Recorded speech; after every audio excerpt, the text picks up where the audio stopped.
And I've messed everything up already. All right, we should be live. We should be live. And mute myself. Move my windows around. Hey, everybody. Hey, Dan. How you doing? Hey Ted, I'm doing pretty good. It's Friday. It is Friday. And what a week it's been. Yeah, just another Uh, week in the downfall of the United States of America. yeah, I was just describing to Luca that our show is like low key about what sci-fi future we're in and how do we get onto the trajectory that we would like. And we certainly are in a future at the moment. Yeah, what can I've we do been about that? watching Alien Earth, and we are certainly living in a future ruled by dumb billionaires. Uh-huh. Although in that future, people have admitted that government doesn't work, and I'd like to say that this one appears not to. Yeah, that's the whole thing. I mean, we I don't know. What's the future that I always come back to? I always come back to Deep Space Nine and the Bell rights, Bell bell riots, rights, of bell course, rights. which we are now past due on, right? Because the Bell riots were supposed to happen in 2020. No, it's September of 2024, so we're a year out from when the Bell riots were supposed to happen. And the features of the Bell riots that I thought were particularly interesting were like, okay, ghettoization of suffering and state, well, not regulated media is the way that I would put it, right? Those are Right. like kind of like two through lines. And, a few years ago, I'm like, yeah, that one's less plausible, but here we are in 2025, feeling more plausible. So, I've come up with, I think, a plausible reason why they haven't happened yet. what's that? No, because they haven't come back in time. Because they did come back in time. Because they came Okay, back in time, and we've had the TV episode about it. I see. I see. Uh huh. Sure. Yeah, Yeah. yeah. It's why Skynet hasn't happened yet. We keep having films warning us about it. Uh huh. Um, I've just realized that I might not have set up YouTube to do the right thing. So let me see whether It I've done that or not. it is. I had Um, a look at it. I've just realized, I'm okay, pretty I sure might it not is. have, but it just says live stream. Ah, that's fine. We'll figure it out. Let me make sure in particular that it will Oh yeah, I want to save it. exactly. So uh, we didn't get all of our awesome chat about this. Sorry, everybody. Bear with me for 2 seconds. What have you been? I'll say the one thing that we did want to talk about was cool things that we've seen this week as well. Yes. Shall I go first? Yeah, go for it.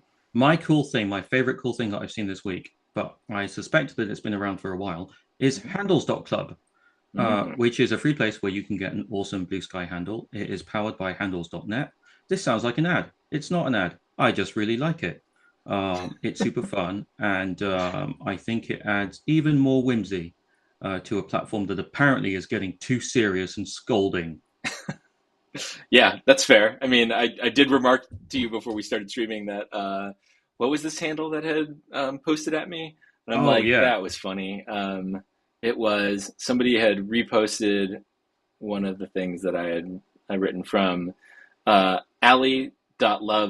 ali.loves.yowie.fyi, which yeah, that's a message that I have not received. So thanks for letting me know, Ali.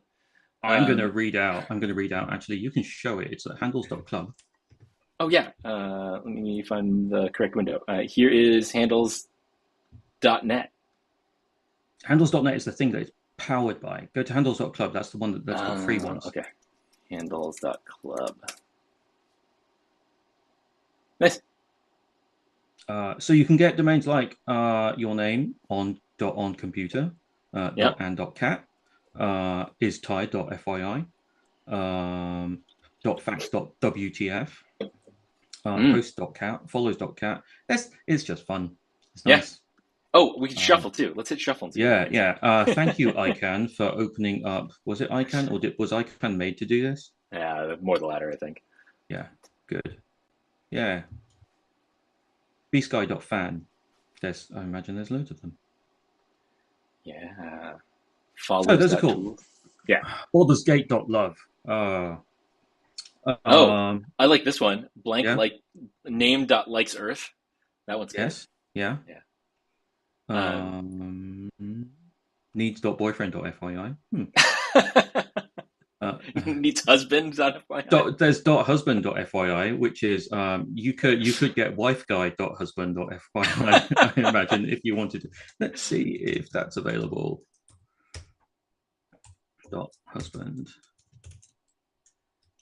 Needs dog.fyi is pretty good. Yeah.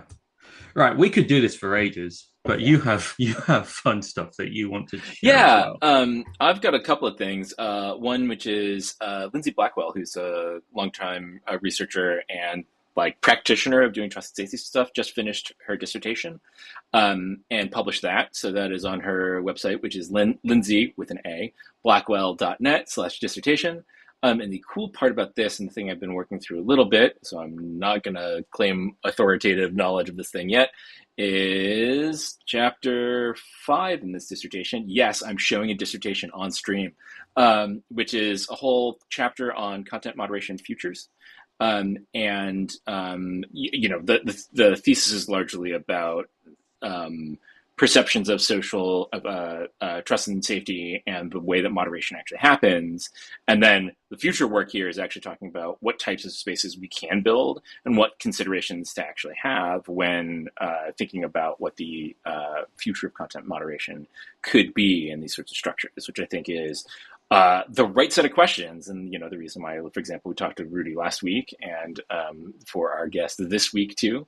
So that's one of the fun things that I've been working through. And the other thing that I found, which I think is super fun, is the Internet Archive now just uses ruffles.rs on anything that is a piece of Flash content that they archived. So all of this internet that we used to have that was embedded inside of Flash is now actually accessible. So you can do crazy things like, I have no idea whether the audio for this will work, but Loop Tracks was this really interesting piece of like art and, we're going to stop doing that. A piece of interesting art and tech, which is basically a sequencer and interactive art piece that was entirely made inside of Flash and now works again, which I think is cool. Yeah. That is cool.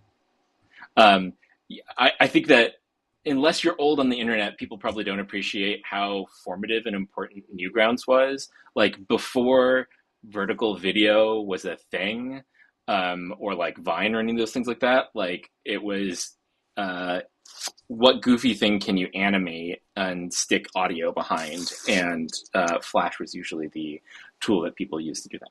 It was the TikTok of our time. Yeah. Only harder to create for. Yeah, but actually the creation tools for that were interesting too. And a lot of the like futuristic interface work that people were doing was done in that. So it was That's true. Nothing did a better job for pirating Adobe or Macromedia software at the time. Yeah, it would have been Macromedia. It was before it had been Adobe 5, right? Yeah, I mean, kind of, right? That's the reason why I call it Flash, right? It was first like Shockwave, and then turned into, and then Flash was the thing that overtook it, and then got bought by Adobe and all that kind of fun stuff. I mean, there's other things that have been happening too, which Roost launched Osprey, which is a tool that they have made open source for doing, I think, labeling basically. And Blue Sky also has just released a package for plugging Osprey into ET Proto, which is pretty cool. And I have not actually had a chance to tinker around with, but I saw that it launched, so that's neat. And other things that have been going on. This is from the other side of decentralized social media, as if there's only one side to this, which is, that's not the thing I wanted, although that is a thing I will want in a minute.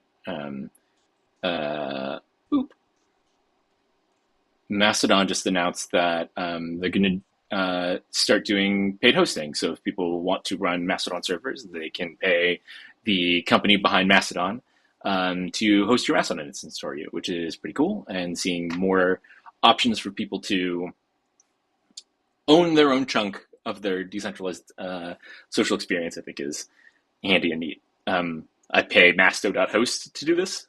Yes. So it's interesting to see other folks enter the space. Do we want to talk about our opinions about this? Sure. Do you have any opinions about this? I'm going to say that our opinions, my opinion first, um, starts with what I think, and I'm happy to say this, the different personalities involved in driving our future of open social networking. I'm not going to say decentralized because apparently that is a trigger word for a lot of people, Yep. but open social networking.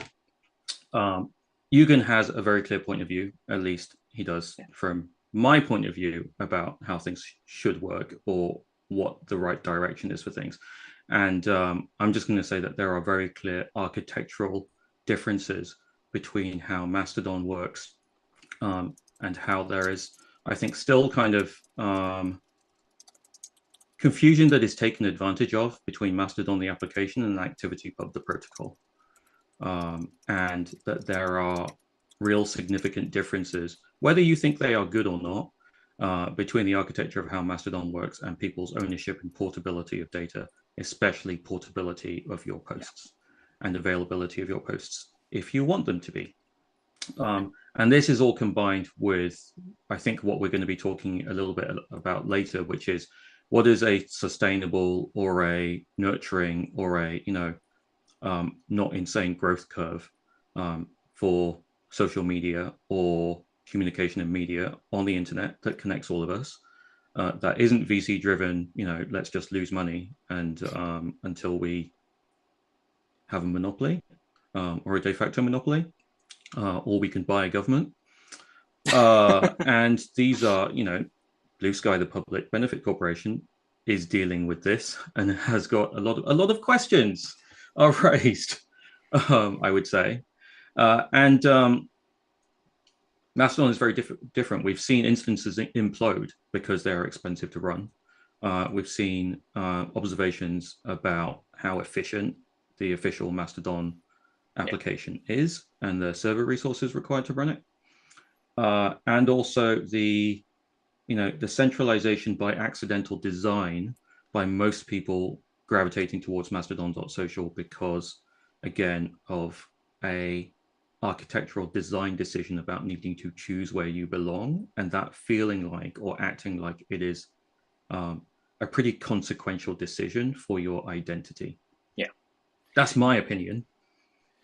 Yeah, I mean, I agree with some of that, right? Like, because I had joined Mastodon after Sarah Zhang had posted about it in 2017, Mhm. and had just been on the main Mastodon instance, and everything kind of worked fine. Like it was a jankier version of Twitter, Yes. but that still had animated profile pictures at the time, which was fun and fun to abuse. The at some point I wanted to know what the self-hosting experience was like and moved off of it. And the way that I analogized this was it's kind of crazy to have the impulse as a user to join a new service and then basically get dropped off in Time Central. The metaphor, metaphorically, like, sorry, imagine this is like Times Square in New York, and Mm-hmm. you have joined. There's stuff flying around you everywhere, and you're trying to stop people and be like, "Hey, like, is this the right place to be?" And the answer, generally speaking, is, "Oh yeah, you need to go to a different town," and no instructions on how to get there. There is a Right? TKTS booth though, or something. I'm Yeah, not and helping. so but I think that some of this stuff it's easier as an operator to host and for people to kind of understand, and things like Massive.host certainly helps with that.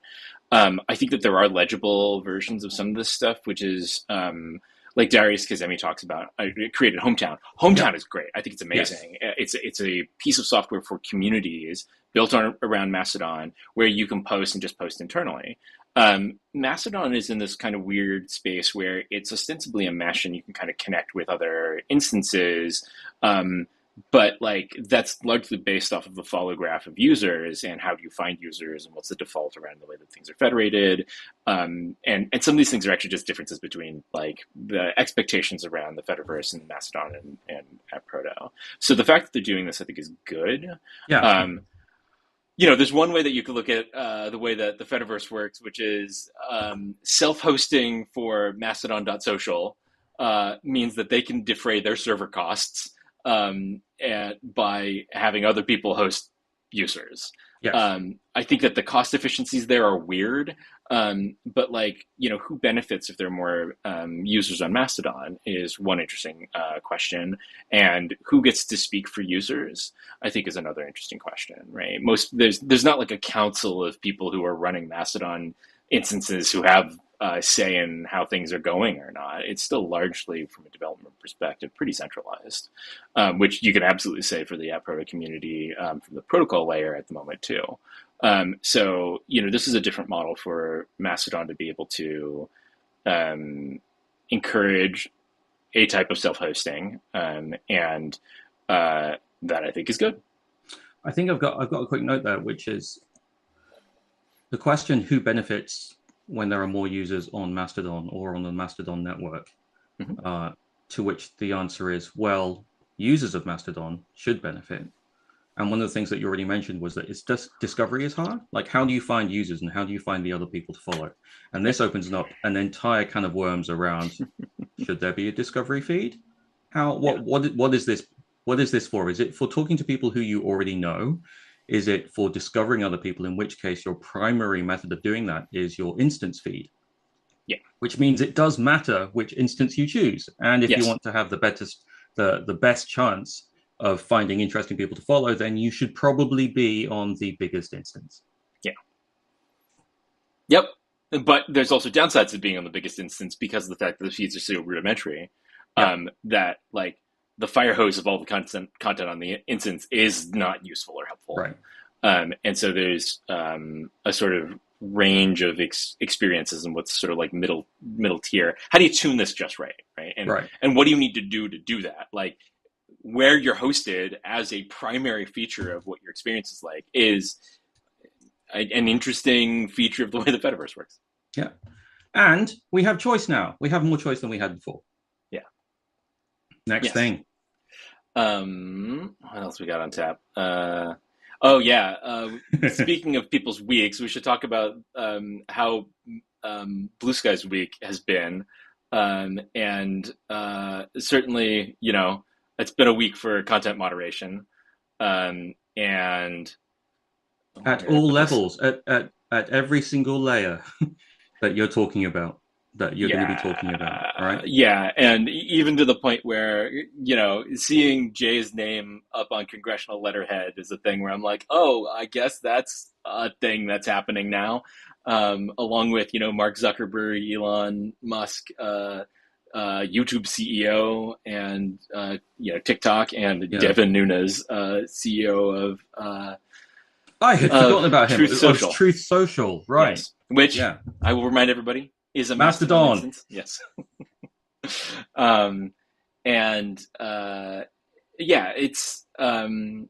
It's interesting to see Blue Sky at this level of salience. I think potentially concerning. So you can understand some of the other news that's come out, including the fact that the PLC, the Blue Sky's just announced that the public ledger of credentials will be spun out into its own organization. Let me see where I did not actually grab the link for this, which I should have done. It's on the Alberto blog, right? Yeah, well, I'm going to grab Brian's post about this. This is a big piece of news, right? They have been talking about spinning out the PLC into a separate entity since 2024. And the fact that they have done that they have not done it yet. They have announced their intention to do that, and they've announced where they're going to do it, which is forming a Swiss organization, or Swiss association, which I think is one of the steps on the process to becoming a Swiss not-for-profit, in order to host the governance for the PLC and I presume some of the technical ops. And it's great to see that. Oh, sweet! Brian replied to my post. I had questions, right? Oh, wow. It says, there may be a small degree of overlap, but it should be majority, not Blue Sky. Funding and tech support will likely be Blue Sky to start. The main thing will be setting policies and future direction. We are in talks with some great external folks to be involved and hope to announce names before too long. There you go. That's all good stuff. Yeah. And yeah, so I think that this is going to be a process, certainly. But they're taking steps, and I can see why. They've also um, gotten a lot of heat over the past week, certainly for moderation decisions, and acknowledging that moderation is hard, uh, and like you know, we've seen Jay post things like this, which we knew from the start we can't get everything right. Moderation is a hard problem. It's impossible to please everyone. So we built a protocol where you always have the right to leave. If you don't trust us or don't like your decisions, you deserve the right to choose an alternative. Boy, do we have problems with this statement. I'm okay. We can fight about this. I'm deeply sympathetic to this in several types of Yeah. ways, but also it's hard, right? Like, and in fact, I've got Jay posted another thing that I think was relevant. How did I mess that link up so bad? That URL is Oh, I see what I did. Hold on a second. Oh, file. There we go. Just copy and paste that. You do And this is the other thing, which is a thing about open source, which is what makes Blue Sky different. It's open source. Anyone can contribute to building the experiences they want. Even if you build a whole new app, protocol means you can migrate your data, identity, relationships, and tech. Great. True. Absolutely true. The challenge that I have with this from an interpersonal level is this was a reply to a thing about moderation, which is this can absolutely be read uncharitably as please fuck off. And I think that's unfortunate because we're just not at the point where users actually have that choice, practically speaking. And that I think is the difficult part. Yes. And let's be clear, it was interpreted that way, right? But it's the internet. So people are going to interpret something that you post any which way that they want. But this is the thing that I was going to have the fight about, which is I'm like you, I'm totally sympathetic. I understand where they're coming from. I'll say with my former comms hat on that it could have been worded better. But the instant question is that practically, and this is what feels like the techno-solutionalism kind of mindset to things, which is there is technically a protocol and there is it is possible for there to be a there for you to go. Some theirs do exist for you to go to, like Black Sky and like Northsky that we're going to be talking about with Luca later. Right. The thing is that they are not practical alternatives for people. They are opaque. They are hard to migrate to. The reasons why you might do so are unclear. Rudy talked last week about Blue Sky's support for back migration. So if you want to come back to Blue Sky and Blue Sky's availability of APIs. Where I'm sympathetic, though, is that you need to build a social network first for people to leave it. Yeah. And the two ways that I've got a framing around this is that, and the way that I think about this, wearing my App Proto community hat, is there are new problems that we will encounter that have never been encountered before if this technology lives up to the promises that Blue Sky is literally making, right? And some of this is like, this is the promise that Jay is making. Right. The question is, who needs to act to make that possible? And so this is kind of some of the challenge that I've got and the dynamic around what does it mean to be part of the App Proto community? What do we need the App Proto community to be as a counterweight to Blue Sky? Because part of this is like, another way that you could read this is, and the reason why I made reference to this open source post is, there are like well-known dynamics at this point as to how exploitative open source can be too. Mm-hmm. And to be clear, I'm not accusing Blue Sky of that, but there's unsolved problems in terms of the economics of how open source works. And you can look at the sort of heyday of a lot of open source also as being part of the cognitive surplus that happened in the early 2000s and early and mid 2000s as well. So the piece here too, for me, is twofold. One, who needs to do something? With what money? Are they doing this as a hobby in their free time? Those sorts of pieces. And what part of the guarantee are they fulfilling? And the weird part about this is that this is a promise that Blue Sky is kind of making about an ecosystem that we can grow together. But they are also providing a sort of batteries included platform for people to use. So the incentives around breaking parts of it off are not fully clear, except for when kind of gnarly shit happens, like the moderation things that have been happening over the past week. And to some extent, I think about this from a technological level, and I also think about like what is the dream, the goal. One Right. frame that I've got for this is like it's kind of about sovereignty, but Yes. sovereignty at different levels. So you've got like individual user sovereignty, which is what Jay is talking about here, and like, do you actually have all the things that you need in order to be able to leave?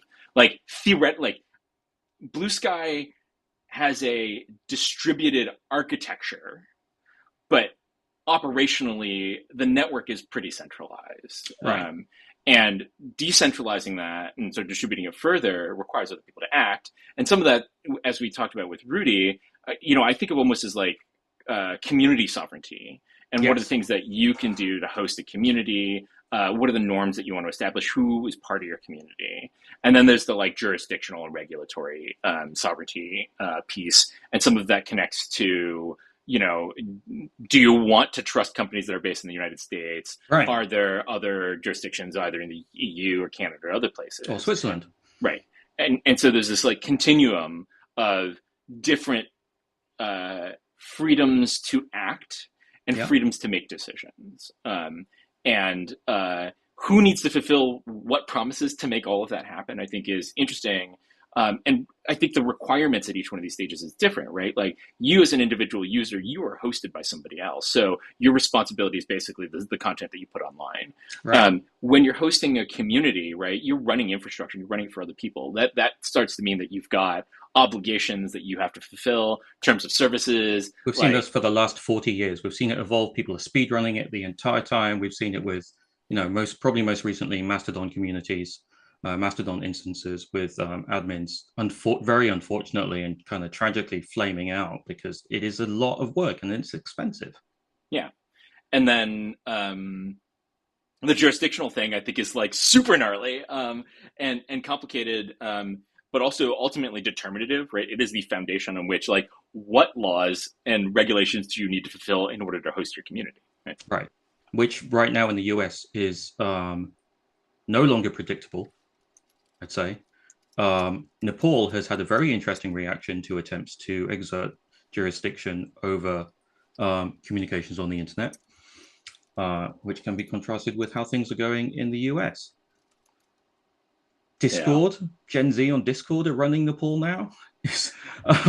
But the thing I do want to say one thing before Luca comes on, because Luca should be joining us in about 2 minutes, and Ted and I, before we started this, we're going to practice being ready for when a challenger appears, rather Yeah. than oh shit, a challenger appeared. So Ted, you mentioned different levels of sovereignty, so individual, community, and then jurisdictional, and the levels of freedom that you have to exercise that sovereignty. The thing that I would talk about as well is the accessibility of the freedom of exercising that sovereignty. Yeah. Like the shitty example in the US is the Second Amendment freedom to buy a gun and then shoot people. That has by design been made over the last 60 years or so incredibly accessible. In fact, any attempts to make it less accessible have been resisted or even moved in the other direction, like Florida saying, you know what, open carry is absolutely fine now. We really we practically want you to open carry in Florida. And that I think is the technical difference, that the important thing about accessibility, which is you can spin up your own infrastructure as an individual or as a community, right? As an individual, it's pretty hard to do and you need to know what you're doing. And 99% of people aren't going to want to do it, would prefer someone else to do it, don't have the time to do it. Or they're old enough, like you and me, to go, fuck no, I'm not installing Home Assistant. I know how this has gone before. I'm just going to pay Master.host to do this for me. But that is still the ability to exercise that sovereignty that didn't exist before. Yeah. And you've got different ways of being able to exercise it. It's more accessible than it would be otherwise. Yeah, and there's a bunch of interesting comments in on this, and Robin Riley is noting over on YouTube comments that like a lot of people think about hosting in terms of sovereignty Mm, and or where you're incorporated, but there's also a degree of freedom about where are your users and what are they subject to as well, right. which I think is super relevant. And I kind of lump in, I think I incorrectly was lumping in also with like just the community piece. And then Tris was also mentioning the fact that like there are other layers to this. Like jurisdiction could mean national sovereignty, but Right. actually there are other layers of requirements that service providers impose also Like on things like distributional, right? So the yeah, comment is about like app app stores, stores. Yeah. right? Which, Um, again, we're seeing is being hived off. So in the EU, you have an alternative to the Maybe, right? Like there are alternative app stores, right? I haven't seen the degree to which they've gained major adoption, but I think that's in one of the interesting spaces and where they can go. But they are EU only, which I find also interesting. yeah. We there. Wow. Look, we did it. We weren't in the Yeah. middle of Oh, talking about something. Oh, hold on a second. Let hello. me switch Hi. scenes here. Hello. Oh wow, I totally messed this scene up. While Uh, you switch scenes, shall yeah, I introduce our challenger? please do. Right, great. We are very, very happy to have this week our challenger, Luca. Luca is a trans woman game developer who has worked on games like Wolfenstein, Phantom Brigade. Wolfenstein, for starters, we should shout out as something that everyone should emulate right now because you kill Nazis. I did not say that. You should not kill Nazis. Do not take this down. That was not an encouragement. It was an encouragement to kill Nazis in an entertainment setting where it is safe and you won't physically hurt anyone. Yeah, Uh, in Wolfenstein. right, right. Like Phantom Brigade and Pacific Drive. Luca went solo in 2024, starting Spookaluka Games and joined Blue Sky to help promote her indie horror games. And that's when she discovered a large LGBTQ plus community on the platform and found herself swept up in discourse surrounding trust and safety on Blue Sky. Who hasn't been swept up in the discourse surrounding trust and safety on Blue Sky? After a series of moderation decisions that negatively impacted the trans community. That is a very polite way of putting it, Luca. I'm very diplomatic. Yeah, Yeah. Luca and others decided to start Northsky's social cooperative to offer an alternative to data hosting. So this is PDSs and Mhm. moderation for the LGBTQ plus community that has grown on App Protocol. She's now a director of Northsky Social Cooperative while also continuing to pursue her game dev dreams on the side. Hello, Luca. Oh my Hey, gosh, thank you so much for having me. I really appreciate it. I appreciate the opportunity to talk about North Sky and what we've been up to. Yeah, we're yeah, really excited about it. yeah, Hmm. and have certainly followed along with North Sky since we first heard about it, which was at Atmosphere Conf when Andra did her talk and mentioned that this was one of the efforts that she was involved with, and the Yes. notion of separate communities. I think Black Sky's been around for a long time, but North Sky is one of the earlier communities that people have been talking about. And Hmm. some of this, especially this particular week, has been an interesting exercise in like, what does it mean to be on Blue Sky? And Yes. what Right. does it mean to be part of this network but not on Blue Sky? Or in what ways can you not be on Blue Sky? Exactly. The average Blue Sky denizen does not necessarily realize that it's not just Twitter 2.0, and there's a lot of architectural differences that give them a lot more I guess, sovereignty as a user. And we also have that as a community too, if we're willing to put in the effort.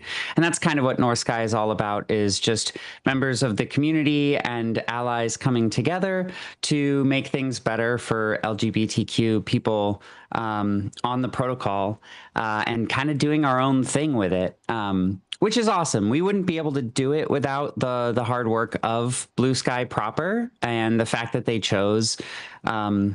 to make things open source. Like it's already taken us like 3 months to incorporate and then 6 months to work on all of this stuff. Mm-hmm. And if we had to roll everything from scratch, like it just North Sky wouldn't have happened, right? So grateful to them for their contributions and it's really been a very dynamic ecosystem as they keep evolving things, but we try to stay on top of it as best as we can and keep things moving forward. And we're very close to some exciting things. Yeah. And interested to hear what's coming up, and we should talk more about that and announcements there. But as part of this, I mean, like, yeah, you mentioned some of your personal motivation, but like, I'll even roll back further, which is like, why social media? Like, you know, we're all here for a reason, and some of this is poster's disease, but that's not true for everyone. And like, what are you inclined towards in terms of participating in these sorts of spaces? Yeah, that's such a good question, because I had been working on myself over the pandemic, discovered I was trans through, finally going to therapy about some of these feelings that I'd been having, working with my therapist through that. Took so much time off of social media, like kind of like deactivated or deleted all my accounts. And I was kind of done with the online space. And I was like, oh, I'm feeling so much healthier and happier. And this is great and everything. And then I was like, well, I do want to go out on my own as a creator. And as soon as you want to be independent and doing your own business, like, you have to spend a certain amount of time marketing. And the best way to do that is on social media. The best way to reach your audience globally of people who are interested in your thing. But that's where it started, right? I was like, oh, well, I guess I have to get back on social media.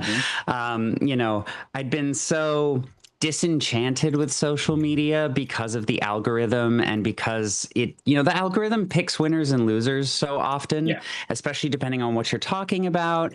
And if you're a more outspoken leftist person on most platforms, you're going to get algorithmically kind of deleveraged, is what I've noticed. YouTube and Meta and X and other things, they're not as favorable to the left side of the equation. And when I found Blue Sky, I just, I got an invite in 2023 before it was opened up, but it opened up shortly thereafter. And I was like, oh, I'm going to look for the game dev community on here.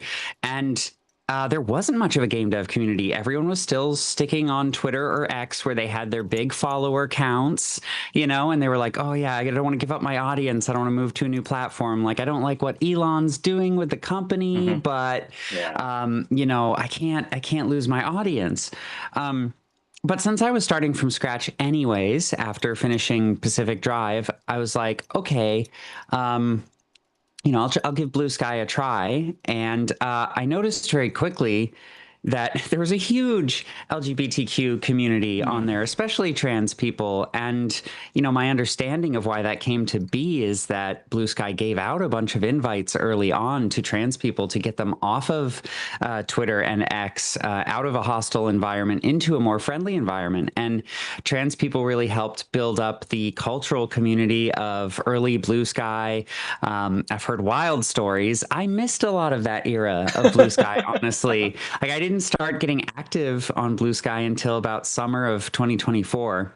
Does this mean you are asking people to send you ALF memes? Just to be clear. No, that's the thing, is like, I have to keep asking my friends on the platform, like, what's this like eldritch lore of Blue Sky? Like, yeah, exactly. What's with Alf? What's with, Kiki or Boba? And I'm just like, what are these things? No, it was really great to find the community. And I noticed that without the algorithm hampering me, and with my poster's disease of just like shooting things out there like across the day, always checking my phone and being very ADHD with it, I gained a lot of traction really quickly. And that was really cool, but like also just met so many people that I've met in real life now, and want to meet when it's safe for me to travel to the States again. I'm in Canada right now, and it's been really tough since the election to not be able to, or to not feel safe to travel across the border. I know some people who have done it and risked it.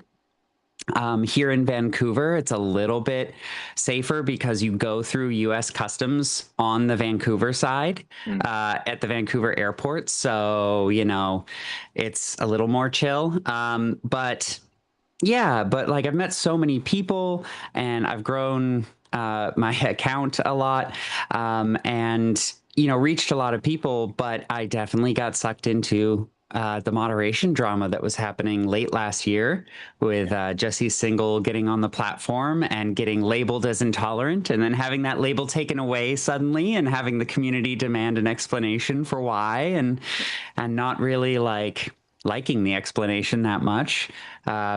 And the communication around that being very start and stop and very definitive and very one way from Blue Sky Trust and Safety to our community. And a lot of us kind of saw the writing on the wall that times are changing with the political atmosphere, with the election. And we might have to count on ourselves to protect ourselves and the community that we've built on this platform. And that's how Northsky was born. It started with the Jesse Singal thing, but as we got together as a group of like-minded people, we realized, well, it's not just going to be this one issue with one, transphobic journalist. It's going to be the entire Trump administration and Project 2025 and them wanting to erase trans people from existence in a digital space because it's very easy to understand their logic that they're going to try to say that transness is a social contagion and that it spreads through the internet, right? And so they're going to try to take down our safe spaces online. And that's why we decided to start with the PDS hosting element of things and incorporate in Canada and get people's data out of the US and into Canada. So North Sky Social Cooperative is a co-op, a worker-owned co-op.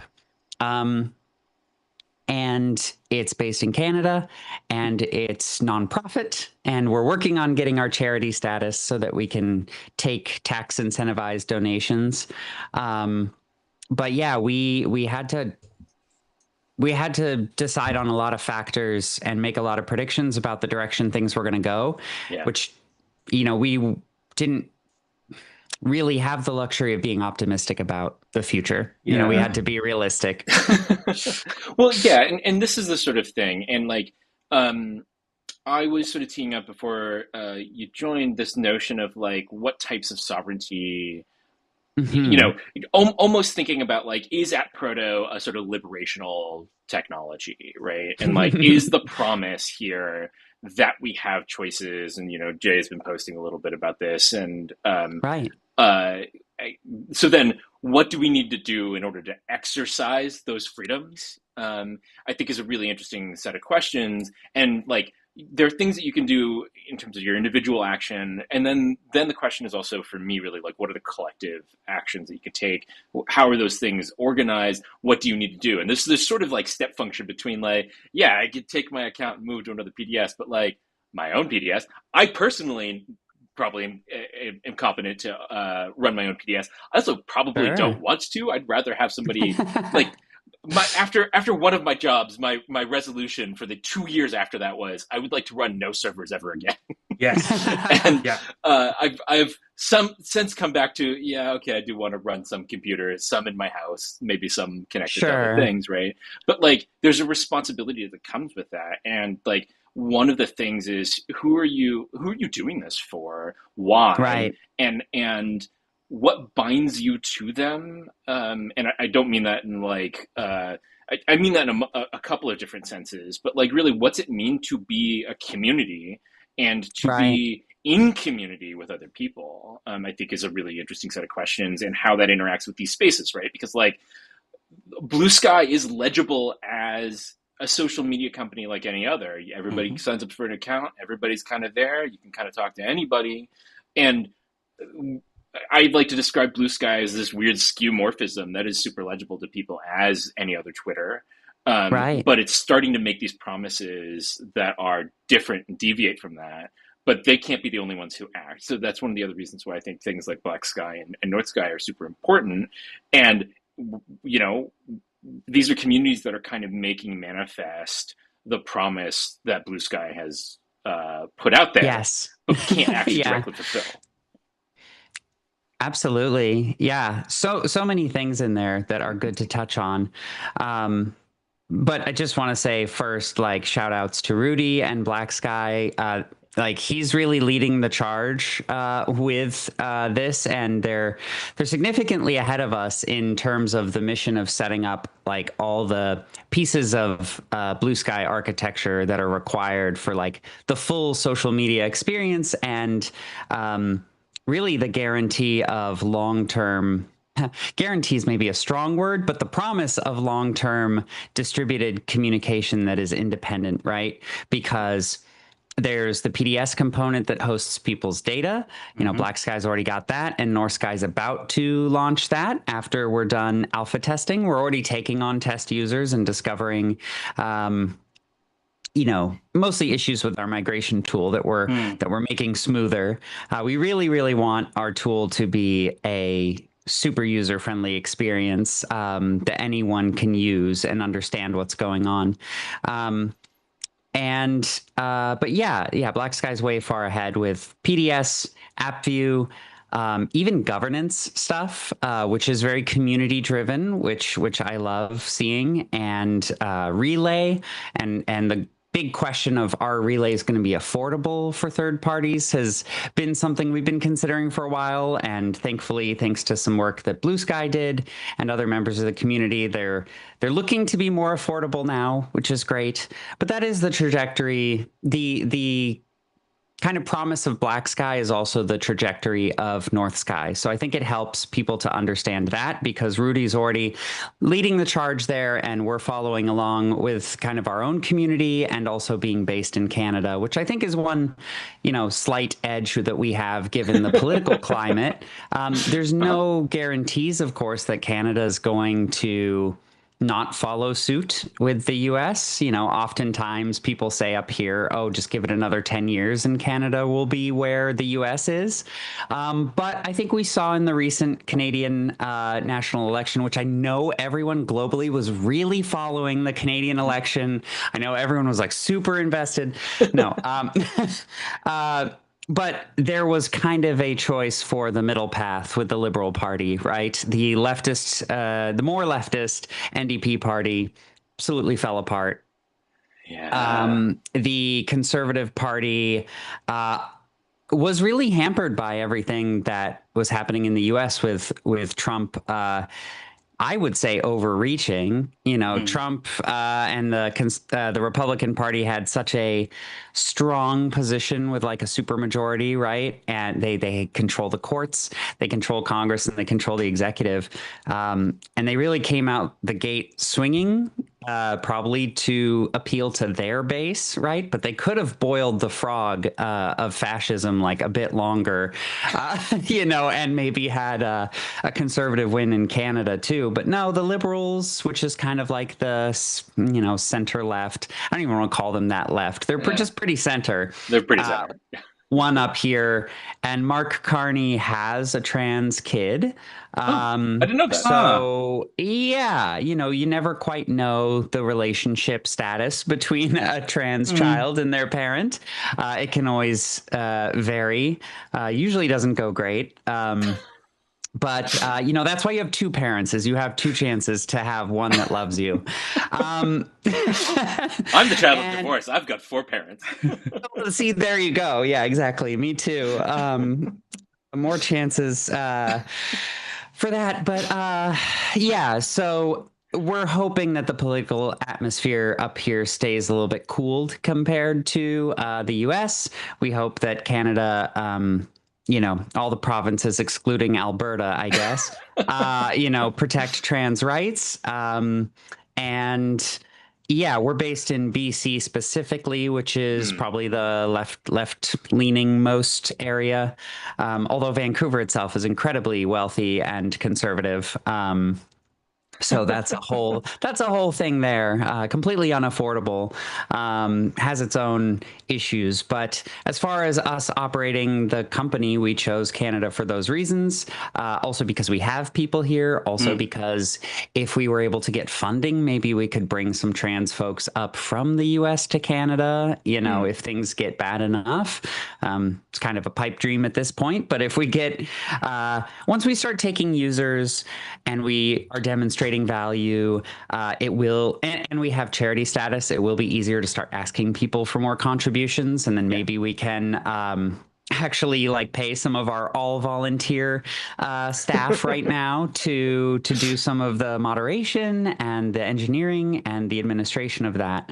But yeah, when it comes to that's kind of like why Canada and like the political side of things, but you asked about community, right? Right, and I break down the like user sovereignty and the choices that you can make as an individual.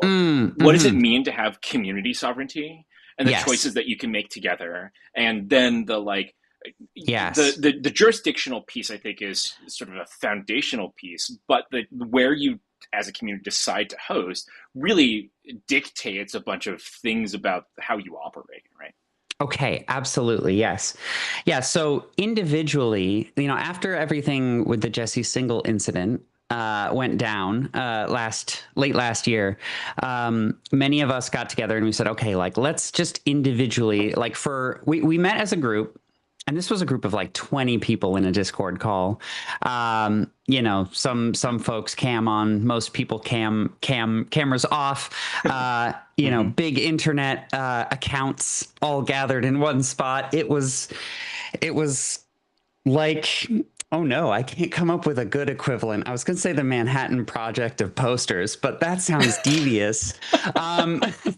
No, but it's important. Let's go with that. It's important and consequential. I think that's an absolutely fine. It was, yeah, right? Yeah, maybe a little less, you know, evil. Yeah, exactly. But and actually, I don't know. There's plenty of evil posters who were present. It depends on your definition of evil. Right. So we had this kickoff and we said, okay, well, the people who are engineers, like, let's just look into how hard it is to self-host a PDS and just start learning about things. And we'll do that over the next month, like over December, while everyone's doing holidays and stuff. And and then we'll get back together in the new year and say how that went and see where we want to go from there, and if doing this as a community is possible. Well, I am somewhat technically inclined. I've worked for a big tech company before. I know C# and JavaScript. I'm more of a script kiddie than a programmer, but I've done a bit here and there. And so it didn't take me long to get something hosted, especially on DigitalOcean, where they had droplets, and all you really have to do is configure the PDS. And I even learned, oh, wow, they have this component called Watchtower running that will automatically update the thing for you. So that's great. That's like a lot less maintenance for a single user, right?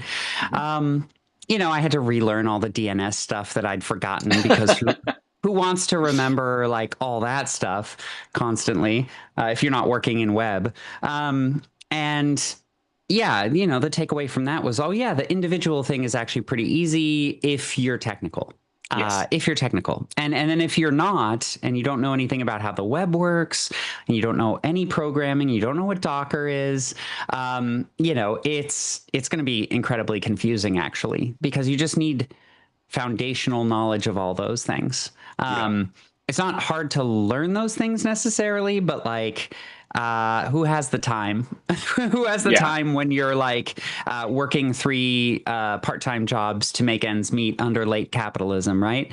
And so we came together as a community and we were like, yeah, we can provide this as a service because No, first of all, most of our community's broke. You're either like, a trans tech worker who's making six figures, and you're taking care of your whole polycule, or you're, or you're broke. And like we even have like homeless members of the community who, post, from the streets and stuff, and from people's couches and other things. So, trying to take into account like the broad spectrum of trans experience within our community and take care of the people who need it the most and provide as much as we can. I think that's part of what it means to be a community, is to see needs in your community and try to meet them by any means necessary. We also have this joke that, trans people are just passing around the same $20 bill, between each other at various points. And that's really what it feels like. Helping meet each other's needs month to month. There's a lot of mutual aid that goes on in the community. And so we decided, yeah, we can do this, but what's the gap between running something personally, which is quite simple from a legal perspective? You're responsible for all your own stuff, and only your stuff. And what does it mean to take on other people's data and manage that responsibly? And that's where the huge gap is that I think sometimes Blue Sky and Blue Sky leadership don't really take into account, is the gap between what they give us and what we actually need in order to to run things as a community. So, like insurance, right? Insurance policies, governance, terms of service and privacy policy. Data stewardship principles, and actually having things codified about how you're going to manage people's data. And, moderation, of course, because everything that is hosted on your PDS is now your responsibility to deal with legally. In some ways, the laws have in the past favored platforms and saying, oh, they're not fully responsible for what's theirs, but that could be changing, right? There's a lot more pressure on not safe for work content creators right now, and age verification in the UK, and on platforms to. Well, we're just seeing a big censorship push from the US and from legislation. Yeah, not just the US either, right?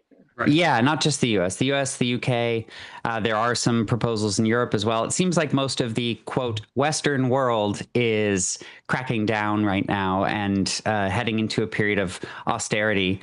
So complying with that is something you have to worry about.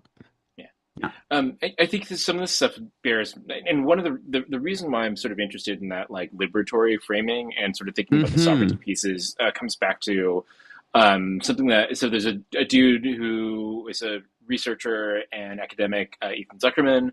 He was at MIT for a whole bunch of years. He's also the dude who created the pop-up ads for tripod.com back in the dark ages. He's got a whole article about it. It's really funny. But he wrote the preface to a book called The Coming Swarm, and The Coming Swarm was written by one of his students. That is about, the entire book is about DDoSing as a form of political protest. Right. And the forward to the book is really an excellent frame, which is just reminding people that there are no digital public spaces.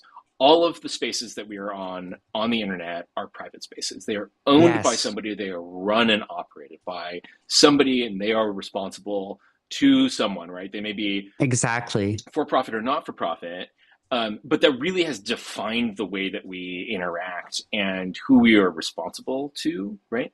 And so when it comes to this framing of like sovereignty, I think it's interesting to think about, again, that sort of individual piece, but like, what does it mean to reclaim some of our control over these spaces? Or like, what is if you can't have digital public spaces, what are the analogs that we have to that? And how do the technologies that we choose, or the ways that we choose to congregate, change those dynamics of those relationships, right? Yes.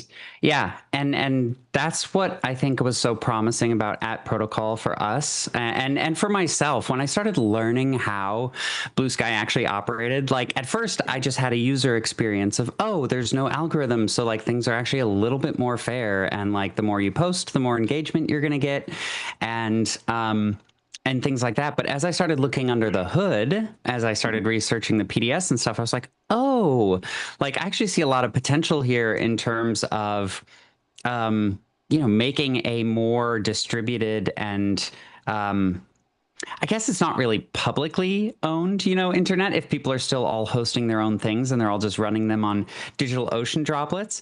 But that's like why at Northsky we have even gone so far as to consider our trajectory of being all self-hosted at a future point, and kind of running that way. And like, this really ties into our choice to be a cooperative too, because we were looking for a structure that was durable.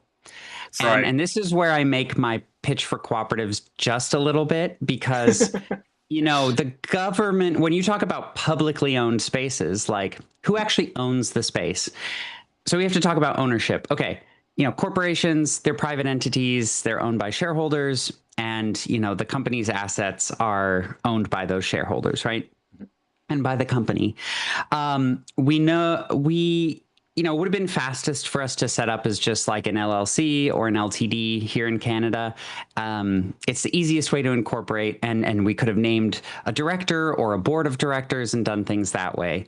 But we considered many other options too. We also were like, oh, well, what about a nonprofit association, which is, kind of like, like a nonprofit in the States. It's a little bit different up here in Canada, but the main gist of it is nobody actually owns the thing. There's like no sense of ownership. It is, you create a mecha and then it's piloting itself. It's a self-piloting, or like the director group is like piloting the mecha, like mecha anime, and not like the other mecha. And so, and so the concern there was it could be very politically driven if there's no sense of ownership and it's just this thing that's created and gains value and provides value to a community, but doesn't have any ownership and could be just like super political because the board elections mean everything for the direction that it's going to take, right? And so we actually wrapped around to cooperative as the structure because there is ownership.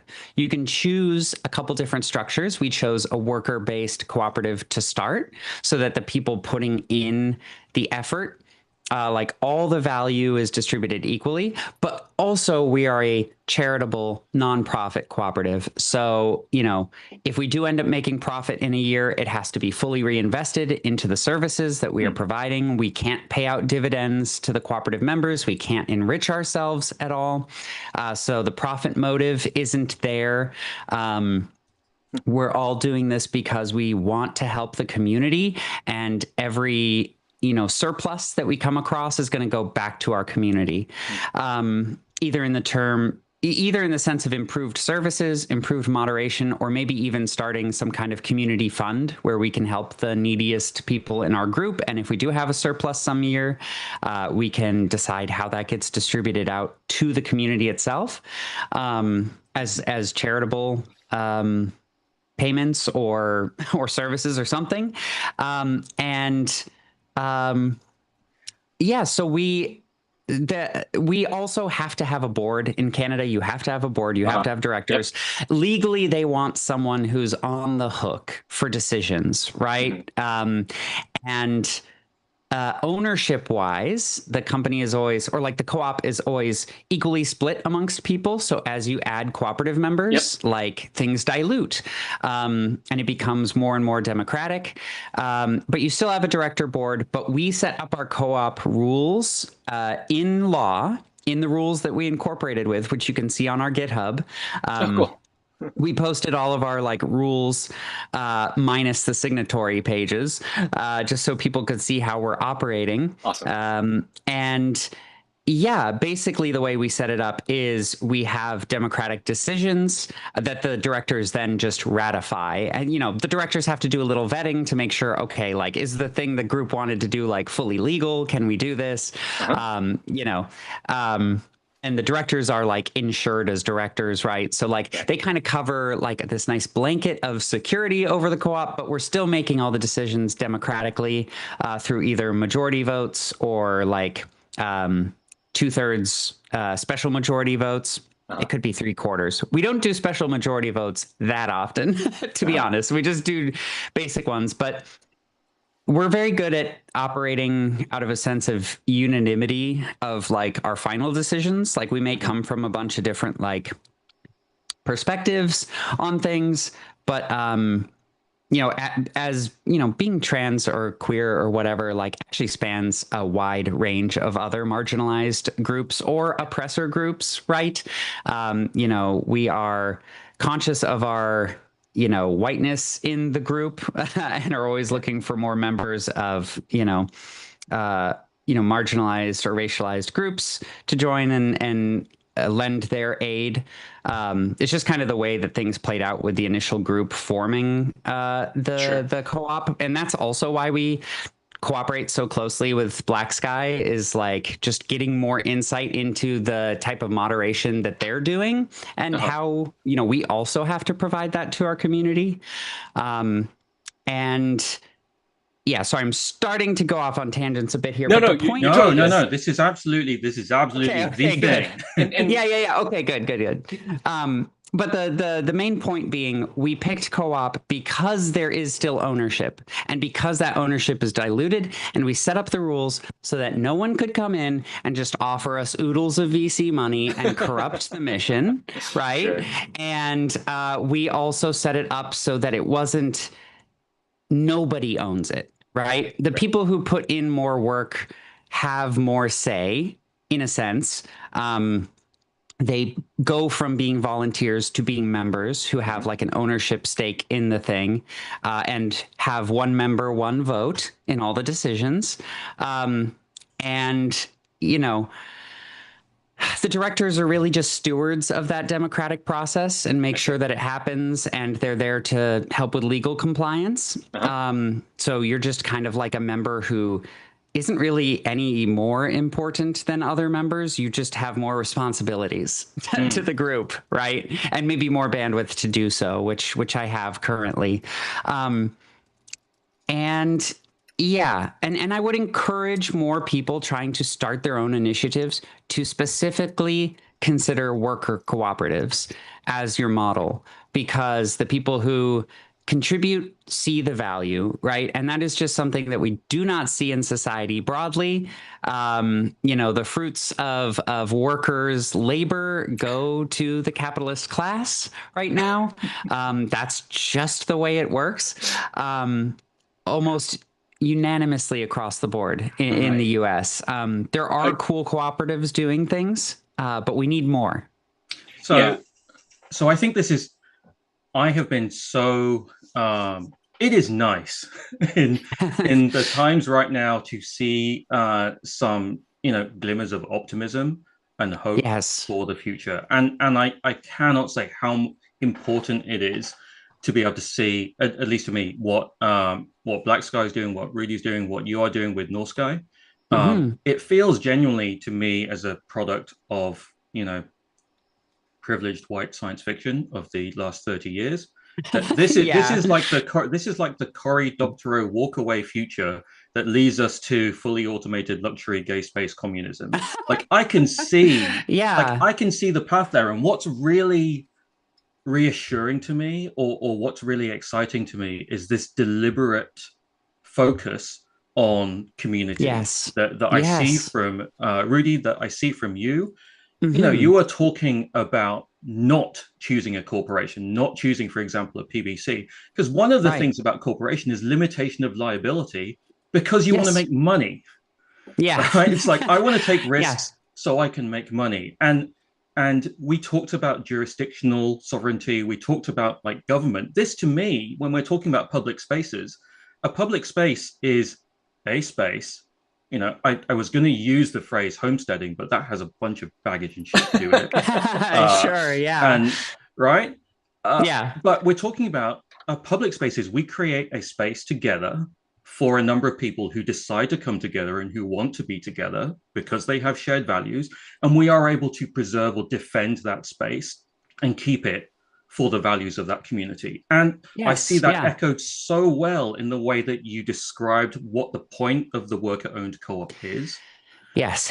I see it, and I think it is not a coincidence. We've seen over the last 5 years in the even late stage capitalism, right? Yeah. That all of the media organizations are imploding, right? Yes. And then we down have from all 50 of these, to 5 right? in the US. Yeah. And we have these wonderful worker-owned co-ops on online media like 404, like Defector, and they're springing up, and they haven't they haven't died. They're still there. People see value in them, and they're creating great stuff, and they're doing it for each other. So I just want to say, it is tragic that it is falling to people who have the greatest need to create space for themselves, right? Sure. And how, we asked this of Rudy, and Ted's going to talk about this. It's what do you need so that we can have this future? Because this is it feels like we might be able to have the beginning, the early days of a better nation, the beginning of a better future. Yeah. Well, I do. Yes. Thank you for bringing that up, because you say it's sad that it falls to people who have the most need, but I think when you look at things historically, that's just the way that it goes. Yeah. And we have to take care of ourselves. The LGBTQ community has been through rougher times. And that's tough to say because, obviously I wasn't around for those times, and I don't really know from personal experience, but you're told by your queer elders how things used to be and how people didn't make it through the AIDS crisis, right? Yeah. And how you didn't have rights, and how your queer clubs would get raided by I don't know, white supremacists or anti-queer mobs and stuff, and people would get hurt or killed. And my concern is that we are heading back in a direction like that again, where the rhetoric is getting so heated, especially with the Charlie Kirk killing, where the right is so eager, literally frothing at the mouth to do violence to our community, because they blame us for things that are not actually our fault. We are just scapegoats. We are just people, and we're being scapegoated for a system that is failing them, right?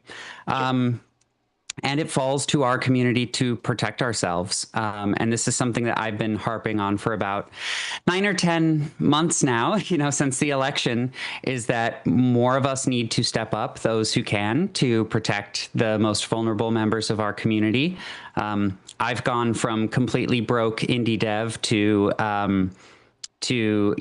comfortable tech worker making 6 figures a year in a Western coastal city, which actually isn't that much, but you tell that to someone from the Midwest and they're like, right. Oh my God, 6 figures is amazing. And you're just like, oh, well, when your rent is, $2,300 a month, $2,500 a month, it's not, when a lot of that value is going to the rich anyways, it's not the same, but, no, but it's on us to step up for our community. And once you start taking a materialist analysis viewpoint of the world, things start to make a lot more sense, right? Because the people who are on the spear tip of the fascists, kind of Project 2025, we're just like trans people, immigrants, Arab Americans, Black Americans have always been there riding that spear tip of just being impaled and saying, help, somebody help get this spear out of me. And then just basically having to do it themselves. And then also being violently quashed when they do it themselves, like with the Black Panther Party, right? The Black Panther Party, sure, people were concerned about them, patrolling their neighborhoods and toting guns around. But actually, the biggest threat to the establishment was their free meals program. Right. That's really when when they were seen as a threat, right? Because as soon as you start providing for your community and taking people's the burden of the threat of capitalism away, once you start building these parallel structures that take care of people, you start to draw negative attention from the powers that be. And that sucks. And that has always been something on our radar of having to protect ourselves against. And that's why we also positioned ourselves as kind of like a cross-border entity where the people that we are helping the most are people in the US or the UK who are being persecuted more. Yeah.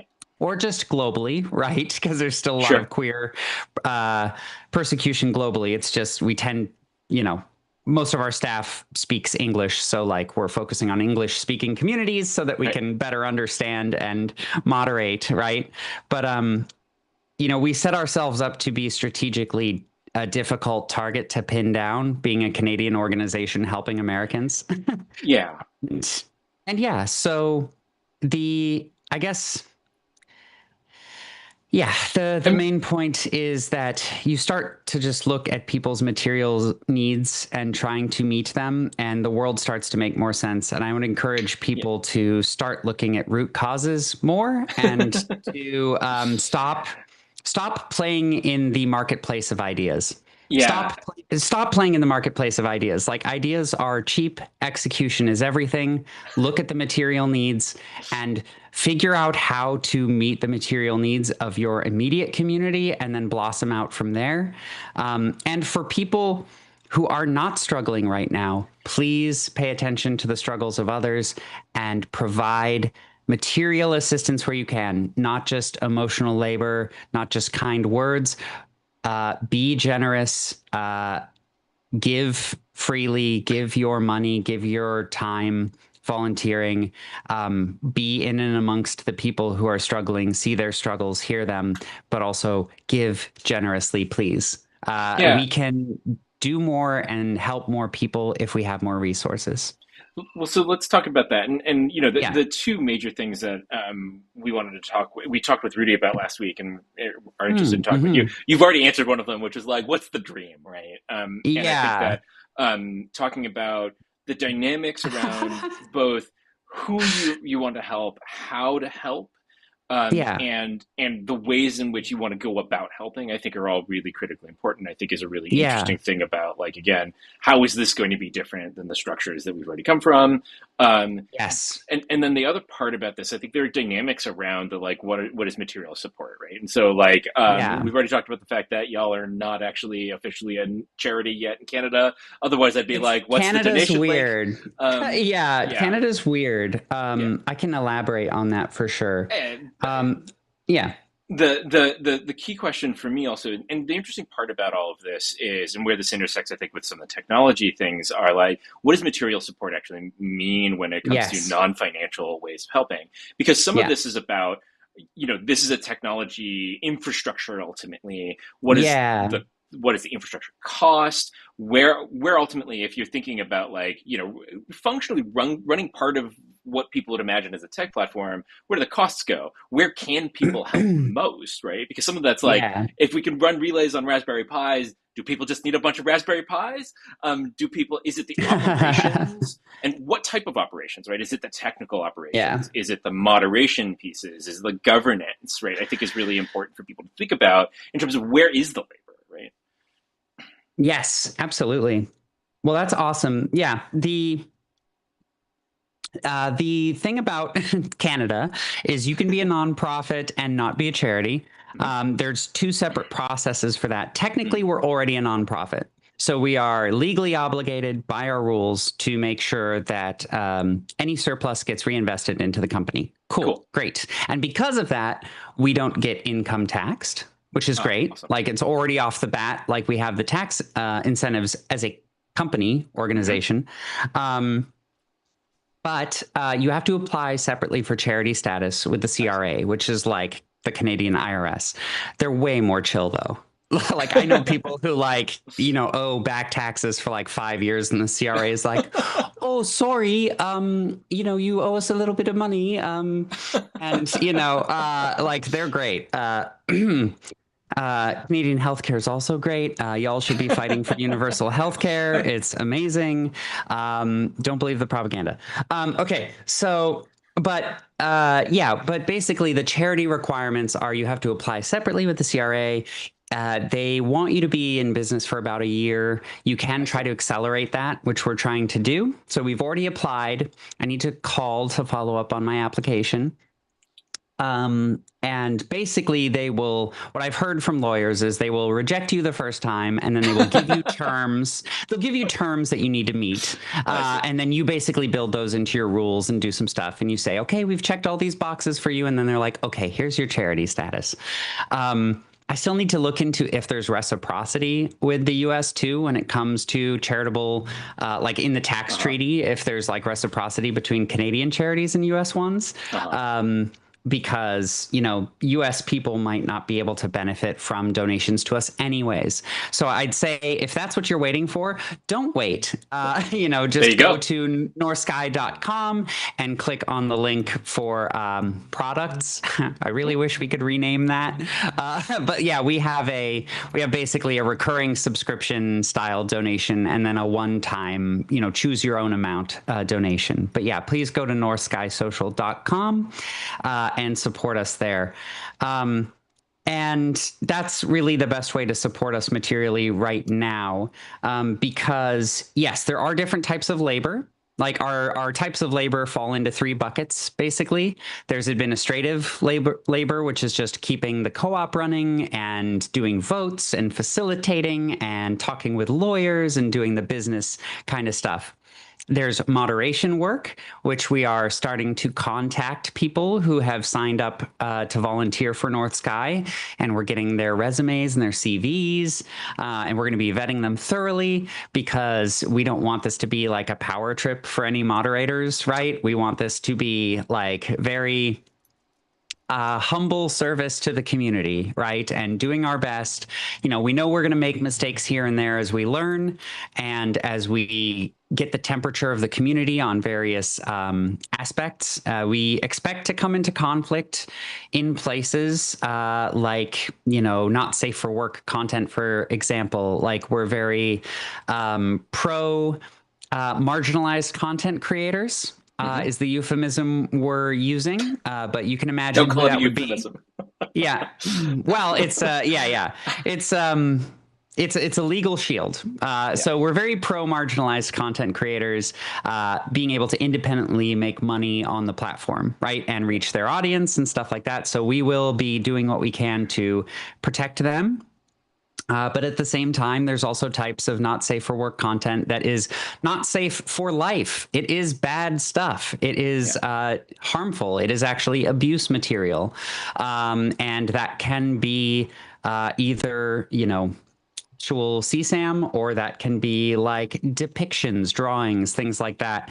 And, we're going to have to police our own platform a bit. So that, legally, the government entities don't crack down on us and everyone loses their public commons community space, right? Because we didn't do our due diligence. And B, because, like, honestly, a lot of people who like that kind of stuff bring a certain energy to the party that really sucks. That kind of stuff is often, not always exclusively, but often aligned with a certain kind of politics that is antisocial, that is based on exploiting people, right? And you see it right there in the media that they are enjoying. And again, I hesitate to even call it media because it is abuse material, right? But like, these are the kind of issues that our moderation team has to deal with. And then there's our engineering team. And that stuff is like more straightforward in the sense that we are doing everything open source as well, contributing to the overall @protocol community. All the money that, it's really just volunteer effort right now. We're not paying anyone again. Although Andra is using some of her Shoots Green money to put bounties on certain things that could accelerate useful things in the protosphere. It's probably okay for me to reveal that she's going to put a bounty out on two-factor authentication for third-party PDSs, because that's just like a huge oversight, and Northsky doesn't have the resources currently with us doing our alpha testing and working on our migrator tool and all this other stuff to tackle that at the same time. So she's going to put a bounty out there, and she's also a member of Northsky, right? But like, we have these different avenues to push the dream of the protocol, right? And you said that I touched on the dream, but really I just touched on the more realistic, pessimistic aspects of the dream, right? Which is just survival for our community who is being targeted so hard right now. But the more optimistic dream is, a world and a society where communities take better care of each other, and the fruits of our labor go more directly to not just the people who are producing it, but the people who need it, right? Starting with the people whose needs are greater. This is a society that is anti-ableist, right? This is my utopia, is again, from each according to their ability, to each according to their need, because not everyone can contribute the same way. And even the concept of disability, you cannot define disability without the capitalist system that we are under, right? It is defined as your inability to work in that system. Well, maybe the system is the damn problem, right? Because I know lots of disabled people who are proud of how they contribute to their community. One of my partners is profoundly disabled, really got kind of wrecked by COVID in a lot of ways, got temporarily blinded by COVID. That's an interesting symptom that not a lot of people had to deal with, but some people did, because it's such a strange and mutating disease, right? But or virus. But like, the point is, she contributes to the community in so many other ways, and she's an ambulatory wheelchair user, so like, there's some activities where like working a capitalist 9-to-5 job or a service job or something like that is off the table. But she's incredibly gifted at community organizing and doing theoretical work and giving talks and teaching and all sorts of things. And we just need to structure our society around embracing all the ways that people can contribute and making work suck less. Working in capitalism, you're often doing something that you're not thrilled about. We who get to work in tech get to do more fun and challenging things, I think, intellectually stimulating things. And we're rewarded, nicely monetarily for it. But, most people working don't really love their jobs that much, and all the fruit of their labor is going to, the 1%. So we need to make work suck less so that people enjoy working more, and we need to value different types of labor more. Like, women have always been doing more domestic labor on top of, other labor. And we don't value that domestic labor as much. Yeah, I guess my dream society is one where we use things like cooperatives and community things and public funding, taxpayer money actually going to welfare for the average, I don't even want to say citizen, but just resident of an area, right? I don't even care if you're a citizen, like, immigrants often pay into systems that they do not have a say in, right? And so when I moved to Canada, I'm a white woman, but when I moved to Canada, I was disenfranchised in the sense that I couldn't vote on Canadian issues, but I was paying into the system. But also, that time is a lot shorter, right? I mean, my spouse is Canadian and moved to the States, and it was a long time before she was able to vote. Yes, I was very quick with things up here, and I'm mostly joking about feeling disadvantaged, because I didn't really, realistically. Like, I knew there were enough, comparatively. But But the point being, like, we need to get away from this concept of like who deserves what as a society, because it is that deserving that lets us rationalize our way out of doing the right thing. It is that deserving that says, oh, it's actually okay if these people get more and these people get less. And we just need to start taking a materialist lens and saying, who needs what, and let's meet those needs. Yeah. Yeah. I think, oh, sorry, go for it, Dan. I think, what was I going to say? No, Ted's whole point about AT-Proto being potentially a liberatory technology, right? And a protocol for this. Like, one of the reasons why I'm excited is that it does feel when I was younger and when there was optimism, when there was hope about what I'm going to describe this as, a cooperative digital infrastructure. Like, what's the infrastructure? How can we better use technology purposefully for the type of communities that we want to build? And just seeing it now, but also seeing it explicitly go, you know what? So we tried this under capitalism. It turns out that sucks. It just, it concentrates, right? Exactly. And I'm gonna hand over to Ted, because I think, well, there's two sides to this too, and like, so for me, I also feel somewhat like my journey through tech was dropping into Web 2.0, being like, I've got a degree, but I don't know how to make anything, and then really bootstrapping what programming skills I had into, hey, let's do engineering, and then getting to work with people who I really enjoyed working with on technology that I thought was really interesting, at startups that didn't pay me nearly enough, but ultimately the mission was sell shoes to rich people, and how deeply dissatisfying that was for me. And having left doing that and just being like, okay, well, I'm just going to go work on things that I think matter, which was, and that's where I intersect with civic tech. But I ended up in journalism tech more than civic tech. And coming to appreciate also what the dynamics were around not-for-profits generally speaking, and not-for-profit tech in particular, because, and people I worked with and, mentors were like, not-for-profit is a tax status. It is not a business model. And not-for-profits can also be exploitative, and in fact, exploit people's labor in a bunch of cases. Oh, absolutely. So some of these things are, give me 1 second, I'm going to go shut this door.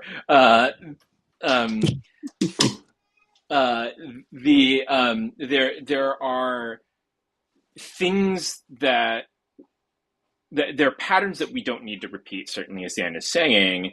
And I think that it's important for us to think about what are the fundamentals of the thing that we're trying to build, because certainly the dream is, what is it? Dan, what's the acronym again? Fully automated, luxury, gay, space, communism. Yeah, there you go. But that doesn't mean that people still need to do stuff, right? And that's the complicated part of think about a lot of these things, which is there are economics in all of this, no matter what. And ultimately, what we need to figure out too for @Proto is, what are the economics of this entire space? How is this sustainable? And what are the things that we need to do in order to enable that? And also be mindful of the fact that this is an adversarial space. Social media in general is an adversarial space. That's the way that people should think about trust and safety, right? The culture evolves, and the threats in the landscape constantly evolve. And I use threats in the specific sense and also just the general sense. Different people want different things. And that bad actors exist, right? But there's a continuum there. There are bad actors certainly that want to wreck spaces, but then there's also just disagreement, right? And that's one of the interesting things, even about the way that we're talking about moderation, the framing here, and the thing that I'll bring this back to, and we can talk about sort of future paths and some of these things, which is how do we coexist and still disagree on things without compromising the fundamental cores of who people are, I think, is one part of this.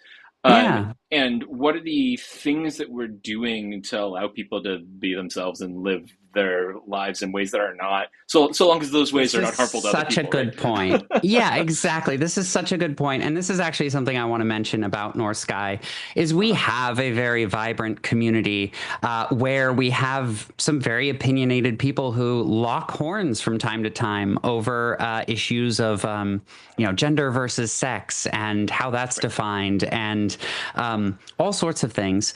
And we made a decision, as a cooperative, that we don't want to be picking winners and losers in those debates, in those discourses, right? We want to create the space for those to happen. Not maybe in a free speech absolutist kind of way. We will step in to cool the temperatures to, get people away from the point of telling them to prestige themselves, and things like that. Like, we don't think that's appropriate for members of the community to get heated to the point where they're telling them to, unalive, as the TikTok kids would say, or whatever. So, there's a certain level of discourse where it gets too hot, but like, certainly we're not going to stop people from locking horns, and we're not going to be the arbiters of like winners and losers. And that is something that, again, at Proto and Blue Sky, with it has algorithmic stuff, but it's not the default. Right. It is, you can create your own algorithmic feeds, but you also just have the democratic time-based feed. It was a move away from platform control, right? Centralized platform control of the discourse. So that's one thing that we're pretty big on, is not picking winners and losers in our own community.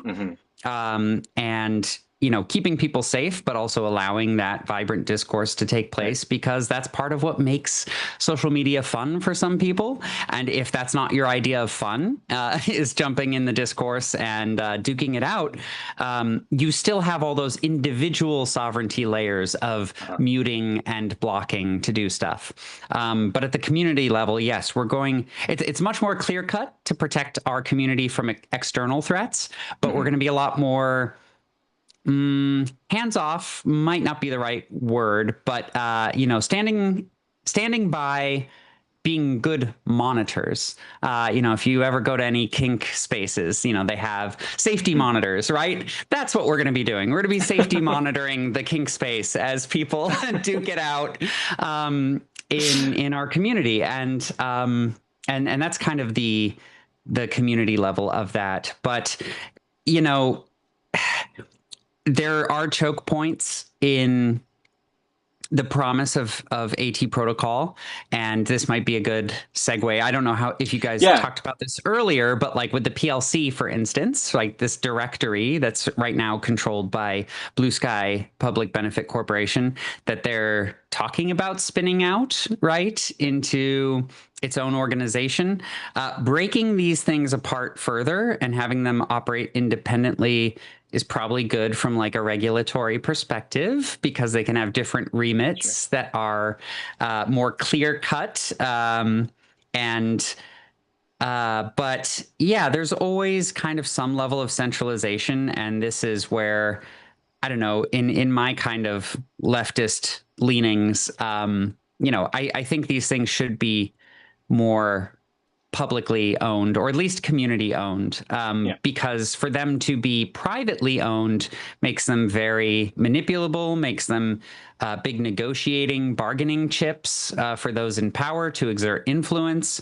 And the more we can distribute power instead of concentrating it, the more fair and just our society will be, I think, in general. And if we do have to centralize something, it should have democratic public governance, right? Which basically nationalize the AWS and we need to fully automate the capital. I was going to say, like one note is when you mentioned DigitalOcean, like so many people use it because it's so easy, and I was looking at where their data centers are, right? And that's another. That's another point of centralization. That's another point of control. Well, All we right. started on DigitalOcean, picking the Toronto data centers, or Toronto, sorry, let me get my pronunciation correct. Toronto. And we said, when we were actually kind of challenged by members of the community when we announced and stuff, I don't even know if we directly announced we were using DigitalOcean at the time, but we had enough people saying, their data centers are in Canada, but like, where's the company that owns the data centers? And then we were thinking, the community is right. The skeptics are right in this case. We really need to address this. And so we moved to OVH Cloud as our provider, and we're using Canadian data centers. And there's we have the benefit of like Kubernetes and being able to move things between regions very quickly if we need to. And also we have acknowledged as a group that like, depending on how things go politically, we might just have to dismantle Northsky at some point and do something else. But we're going to use this as a vehicle to further the mission as far as we can possibly take it, and contribute everything in an open source way. That way the effort is not lost. And if we do have to disassemble, we want to make it easy. This is why also the PDS, the migrations, giving the community and individuals more controls over their accounts and making a great migrator tool and making that open source so anyone could host that migrator tool, et cetera, et cetera. In case we get targeted for political reasons and we have to stop running our platform, our community will have options to continue migrating, become digital nomads, but keep the community together instead of always having to break the community apart, scatter to different platforms, different protocols, all this stuff. If we can keep the community on the protocol overall and continue to pop up more homes than can be shut down, then we have a chance for staying together.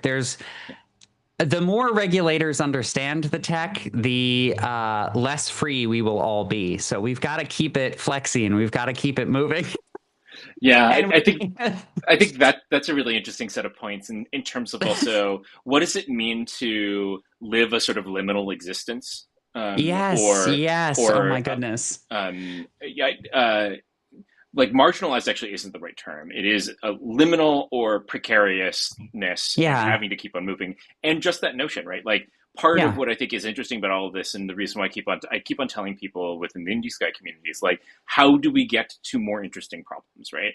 Part of Blue Sky is that it is legible. It's a skeuomorphism for this piece of social technology that people understand, but it is a gateway to start doing new and more interesting things. And that's really why I care about the IndieSky stuff. And honestly, here, let me put my @Proto community fund hat on, which is to say, how do we, there are a couple companies who exist in this space, but there are also things that we need to do as a community, as open source developers, or as like literal communities that are trying to form that help us get to those next stages and explore these dynamics that we haven't seen before and that Proto enables. So from the community fund's perspective, we're interested especially in people who are trying to find those spaces or trying to enable the community to reach and explore those things. So like we care about PDS tools, and one of the things that with my community fund hat on, our first grant is going to be to Northsky to help bring the migration tools that you are building to your community, but also just generally speaking, right? I want to see these dynamics where we can explore what does it mean to actually be able to migrate? What does it mean to be able to keep a community together in this new type of architecture? Is that breaking news? Is that yes, it is breaking news. So blog post will come out probably early next week. But like this is a thing that the community fund was established for, and also funded in part by Free Our Feed. So thank you to them as well.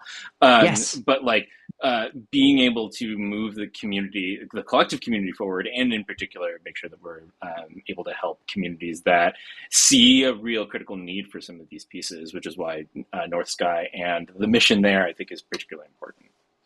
Thank you. So like interested in like how y'all are there are obvious parts about migration and the migration tools here, but Yeah, how do there's y'all so think much to about it. the migration piece and what y'all are trying to facilitate? Yes. So there are already some great migration tools out there, hosted, either web hosted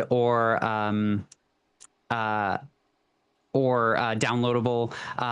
And, you know, the main issue is not the tech of migration. That has been solved in many ways.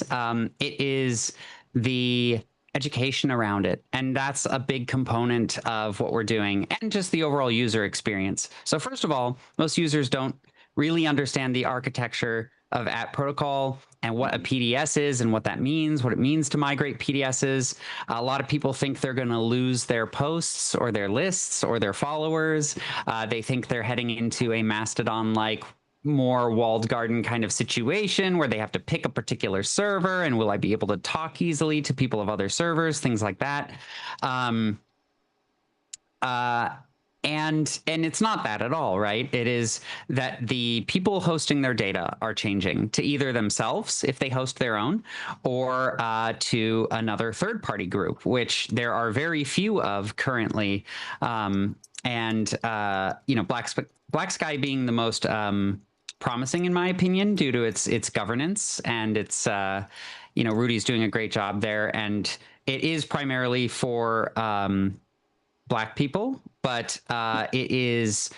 They also have like a comrades kind of like subset for allies and folks and other people who are potentially like marginalized and need that kind of like added protection because Blue Sky isn't protecting them as much.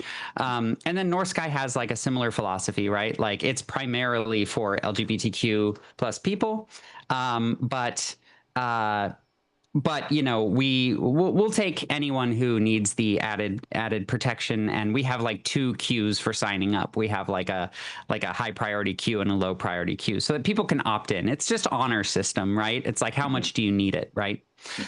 Because I would say like journalists, for instance, should check out Northsky, because like having your data hosted in Canada might protect you from impending censorship laws if the Supreme Court doesn't do their job and uphold the First Amendment, and they make some carve outs for censorship, but in terms of like the migration efforts and what the funding is going towards, part of it is making this user experience smoother, having a web hosted thing that just moves your accounts. And also the critical component that our migrator will have that the other ones don't have yet, and I hope they add to their systems as well, is generating rotation keys. So there's this whole concept that most users don't understand, about the PLC and how their @proto identity actually works, and that they can have the keys to their own identity. And our migrator is going to, we're creating an educational resource that will explain, hey, here's what a PDS is. Hey, here's how your identity works in @protocol. Hey, here's like the PLC and what rotation keys do. And so we're making an educational resource that folks will just be able to watch as a short video that touches on it from a high level, that should really like fix a lot of those notions of, am I going to lose connections with people, et cetera, et cetera. It'll answer all those questions. And then that's kind of what half the grant is going towards. And then the other half is towards expanding what migration means to really start empowering individual users to have the keys to their @proto identity. So as we do the migration flow, we're going to be encouraging users, like they don't have to, but we heavily encourage them to generate rotation keys and basically store the private key in a very secure location, right? Like a password manager, or written down somewhere in a fireproof safe, in your house or apartment, or or keeping it in its password encrypted zip file, because that's how you'll actually like download the key. Is like, it'll come bundled already, in kind of a protected way, but like not losing that, right? Because what that allows a user to do is, say they don't jive with how Northsky does things, they don't agree with our moderation fully, they want to go their own way, but we've already shut down their account. Well, that doesn't actually really matter, because they can take their key and they can take a backup of their account, and they can just go anywhere else and set up shop and tell the PLC, which is kind of the registrar or directory of IDs and stuff, hey, actually, like, this key is already on file. I'm over here now on this PDS, and this is the canonical version of my account. Because the other thing people don't realize is, like, migration is a non-destructive process right now. When you leave Blue Sky, you leave like a dormant shell version, like snapshot of your account and all the data and posts and stuff. It just stays there on Blue Sky, and then you move somewhere else and start writing new data to a new database. Yeah. And and it carries over your old posts and blobs and stuff. But yeah, so you're going to be leaving like husks of yourself as you go from PDS to PDS, like you're a beautiful little cicada, going on your journey and molting. A social chrysalis. Yeah, exactly. And finally, the butterfly makes sense. Like. Exactly. A huge part of our mission is to, also empower the individual user. And I hope that builds trust with our community, that we're saying, hey, if you don't like the way that we're doing things, we're actually giving you the keys to your account. And, no shade. Okay, some shade to Blue Sky, but they also use a lot of the same lingo, but then they don't follow through in the like, here's how you actually do it, and like, we're actually going to give you a way to rotate your keys, because there's no way right now in the Blue Sky app to generate a recovery key. And even the archive of your account is just the text and the links and the preferences. It is not the media blobs themselves. Right.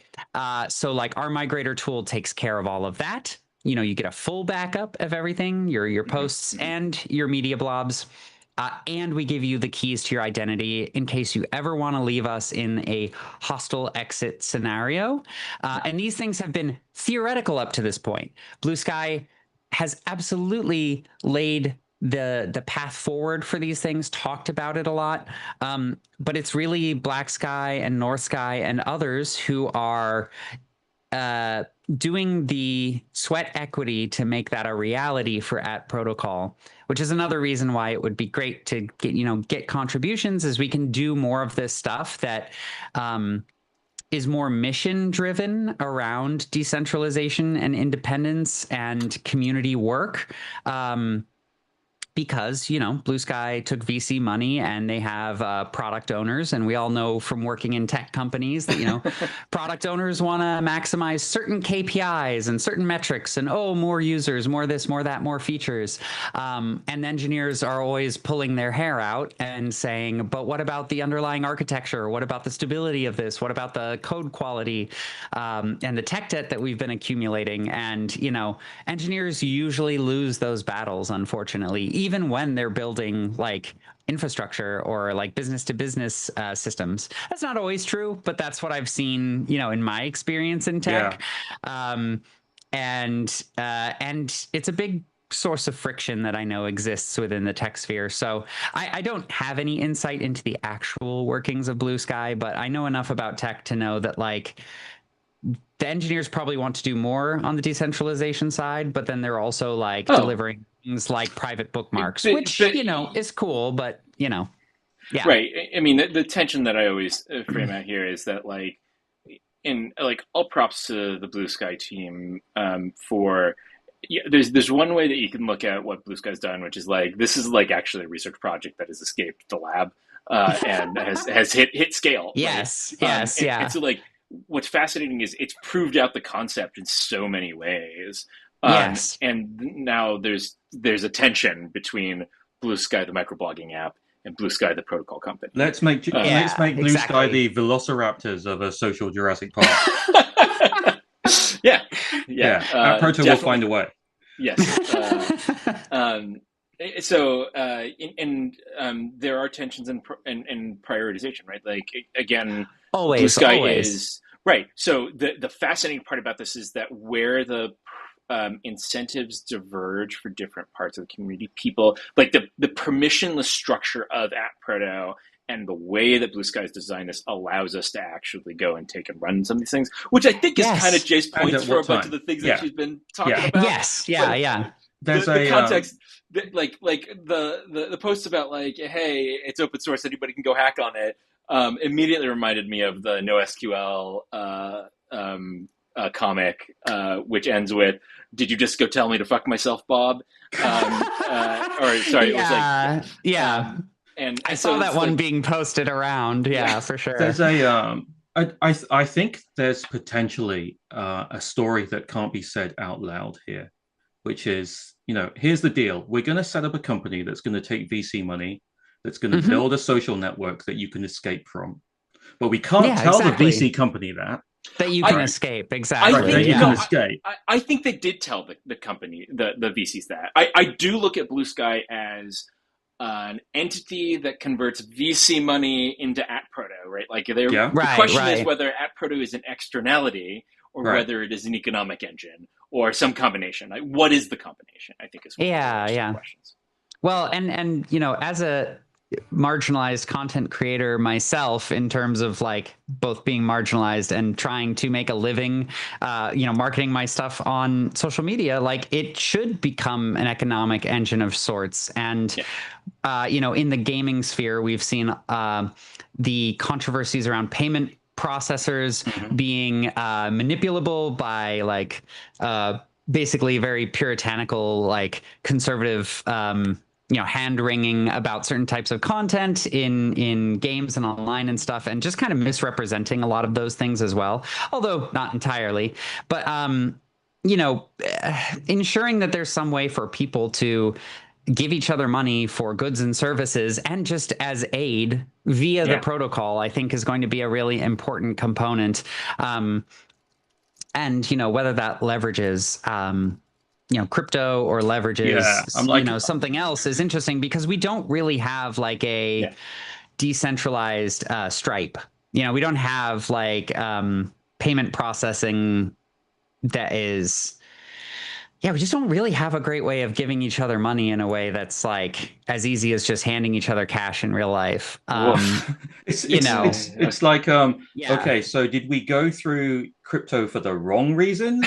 Do we have to do that first to get to crypto for the right reasons? Because it's going to be very, very hard for me to stomach that.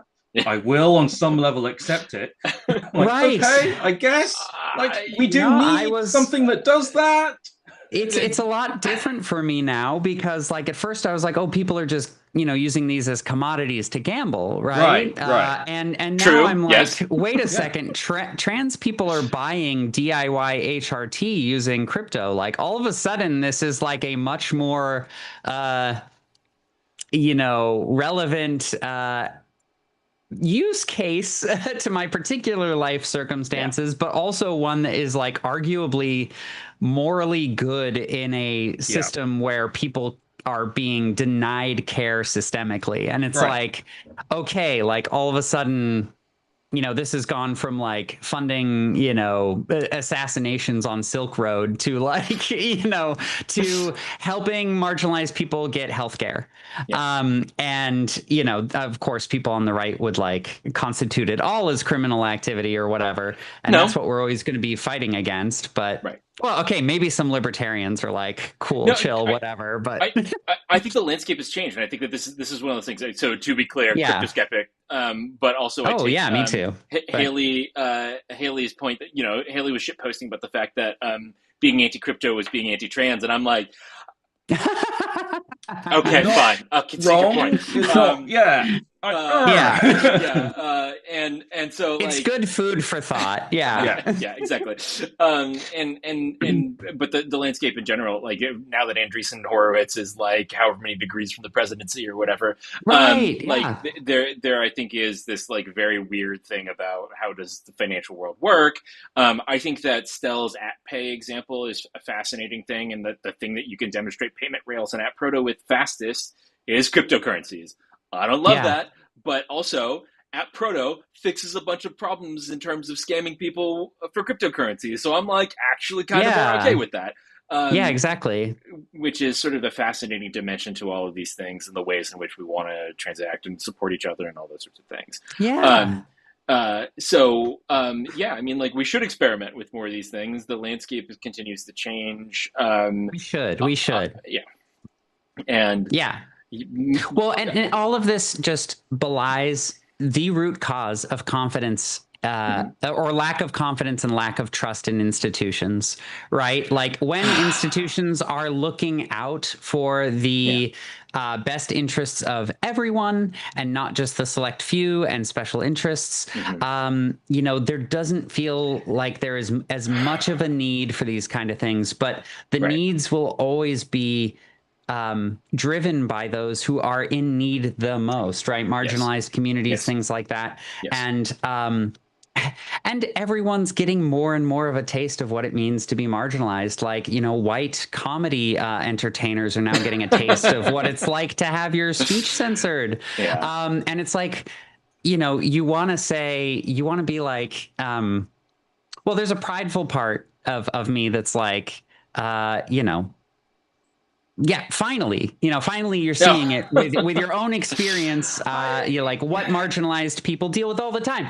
But then I'm like, no, slow down, calm down, Luca. Like, it's okay. Like, we need to be ready to welcome people with open arms to the struggle, and if that means setting aside my distaste for Jimmy Kimmel and saying, hey, welcome to the resistance, we're glad to have you, not why did it take you so long? Because that kind of rhetoric doesn't really doesn't build bridges, right? We need to say, thank you for being here. It's good to have you here now. Michael fucking Eisner just posted about this. I'm like, Michael Eisner is here. Well, so I'm maybe I want to close out with a thing here about there is a framing about what can we expect from each other, and also knowing that we have different experiences for a whole range of reasons, including the fact that people are marginalized for a bunch of things, and trust is earned, right? So there are people who've been put into places that are not great, and that makes it hard to trust. And also you've got prior data about the fact that you are not going to be treated equally with other folks. Building technology for communities to be able to solve their own problems, I think, is critically important. Also, I think that, and my broader framing around some of this stuff is mutual aid cannot fix structural institutional problems. There's a reason why societies have created institutions to address common problems, and it is a problem, full stop, that those institutions are failing us. And that is a bunch of things. Those things need to be fixed at a societal level, and that we need to address them. And so there's this thing here where we both need people to address mutual aid needs and help themselves, help each other. And we need to fix some of these broader societal issues and not let our institutions be co-opted. And the broader frame that I've got for this, and one of the things I really like about App Proto, is the fact that it is a technology built on the notion that you need to trust some people. How do you negotiate those relationships, and who are you going to trust? It's really key both to the design philosophy, but also the things that people are doing and the ways that we're cooperating in the technology that gets built. So for me, a lot of the hopeful part about all of this is, let's build to make sure that we can plan for failure scenarios, and that it's really key that we actually take care of each other and can take care of ourselves. and also let's build the structures that we need in order to be able to trust each other, and also route around failures so that we can build the societies that we need in order to get to fully automated luxury space communism. I'm missing something. And it's gay. Yeah. And it's gay. gay. Right, gay. Yes. It is doing crimes. Yes. Yes. Be crime, do Yeah. gay. Yes. No, that's all really that is the direction that we have to go. And I would just invite people, as you experience what it's like to lose certain rights or to have them threatened, think about the ways in which marginalized communities have already been there for a long time.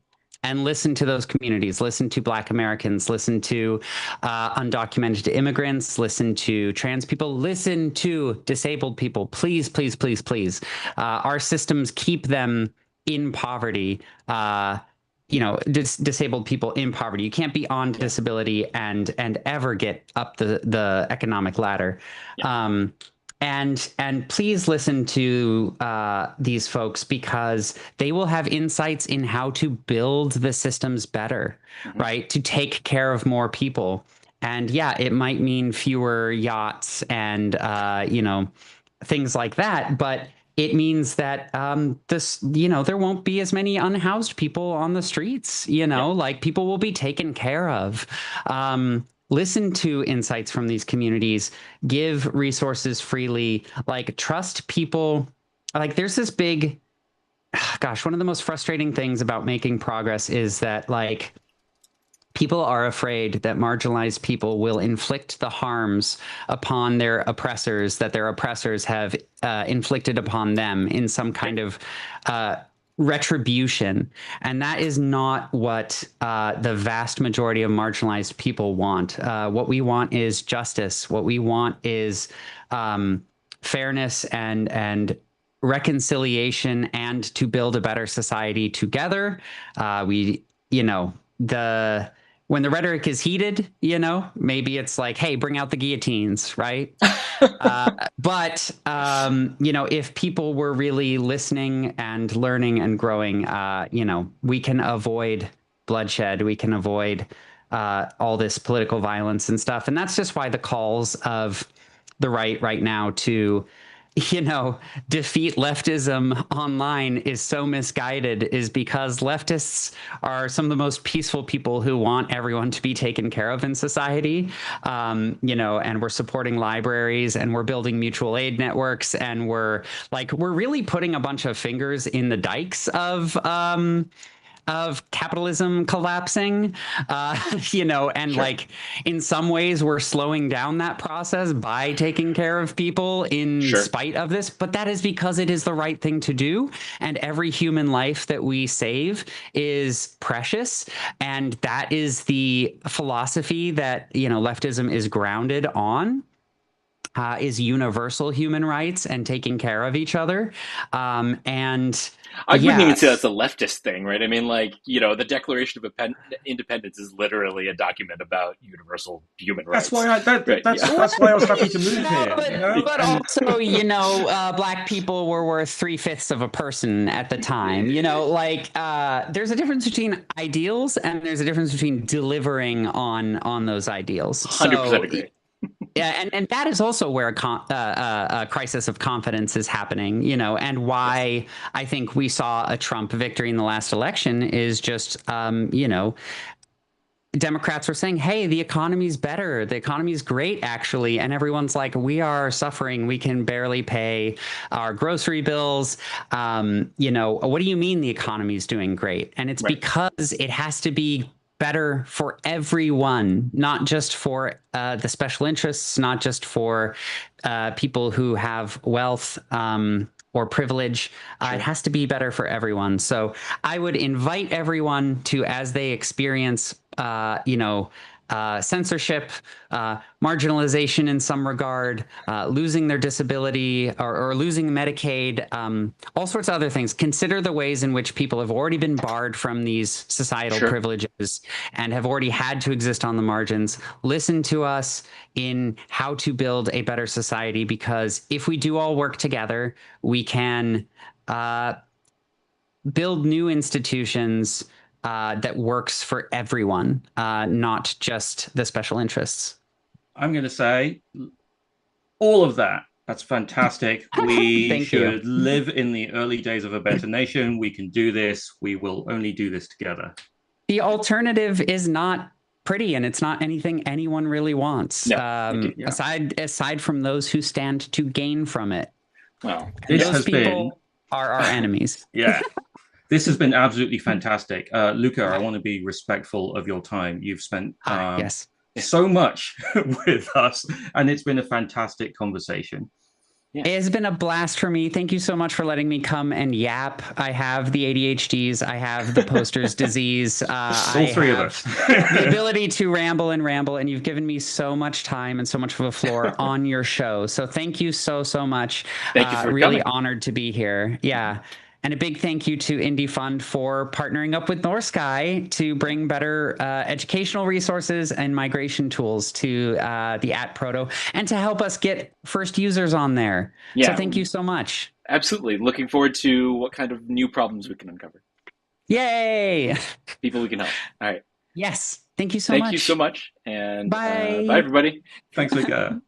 Bye-bye. Oh, let's go find OBS and turn things off.